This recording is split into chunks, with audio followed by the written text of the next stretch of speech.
தீநகர்ல நேத்திக்கு முந்தானேத்திக்கு கடத்தப்பட்ட ஒரு கைக்குழந்தைய காவல்துறையினர் பத்திரமா மீட்டிருக்காங்க.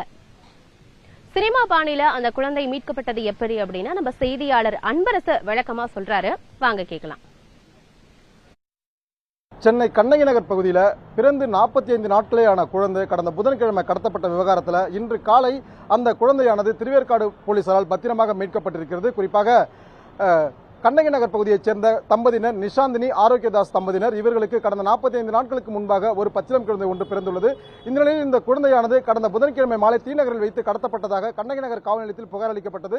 இந்த புகாரின் அடிப்படையில் கண்ணகி நகர் போலீசார் தீவிர விசாரணை மேற்கொண்டு வந்த நிலையில் தற்போது அந்த குழந்தை இன்று காலை திருவேற்காடு போலீசாரால் மீட்கப்பட்ட சம்பவமானது மிகப்பெரிய ஒரு பரபரப்பை ஏற்படுத்தியிருக்கு. குறிப்பா இந்த நிஷாந்தினி ஆரோக்கியதாஸ் தம்பதி கிட்ட கடந்த திங்கட்கிழமை மதியம் ஒரு மணி அளவில் ஒரு கர்ப்பிணி பெண் ஒருத்தவங்க வந்து சின்ன குழந்தைங்களுக்கு அரசு நிதி உதவி தரதாகவும் அதனால உங்களுக்கு நான் அந்த நிதியை பெற்றுத்தரேன், என் கூட வாங்க அப்படின்னு சொல்லிட்டு கடந்த திங்கட்கிழமை மதியம் 1 மணிக்கு கண்ணகி நகருக்கு போன ஒரு கர்ப்பிணி பெண் ஒருத்தவங்க அந்த நிஷாந்தினி கிட்ட ரூபாய் 200 கொடுத்துட்டு வந்திருக்காங்க.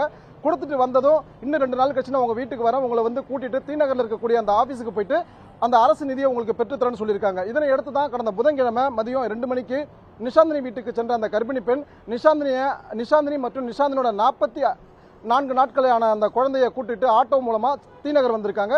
தீநகர்ல நிஷாந்தினிக்கு ஒரு கடையில் பிரியாணி வாங்கி கொடுத்துட்டு நிஷாந்தினி சாப்பிட்டுக்கிட்டு இருக்கும் போது அந்த குழந்தையை தூக்கிட்டு அவங்க மாயமாயிட்டாங்க.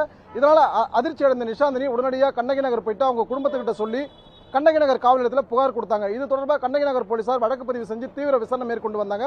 கடந்த 2 நாளா குழந்தையை பற்றிய எந்த ஒரு தகவலும் இல்லாமல் இருந்துச்சு. இந்த நிலையில் தான் இன்னைக்கு காலையில் திருவேற்காடு போலீசார் குழந்தை பத்திரமாக மீட்கப்பட்டதாக கண்ணகி நகர் போலீசாருக்கு தகவல் தெரிவிச்சிருக்காங்க. இந்த சம்பவத்தில் குழந்தையை கடத்திய தீபாங்கிற பெண் வந்து தலைமறைவாக இருக்கிறதாகவும் அவரை கைது செய்வதற்காக கண்ணகி நகர் போலீசாரும் அதே போன்று திருவேற்காடு போலீசாரும் இணைஞ்சு இப்ப செயல்பட்டு வராங்க. இந்த சம்பவமானது சென்னையில ஒரு மிகப்பெரிய ஒரு பரபரப்பை ஏற்படுத்தியிருக்கு. புதிய தலைமுறை செய்திகளுக்காக ஒளிப்பதிவாளர் கேசவனுடன் செய்தியாளர் ஜே அன்பரசன்.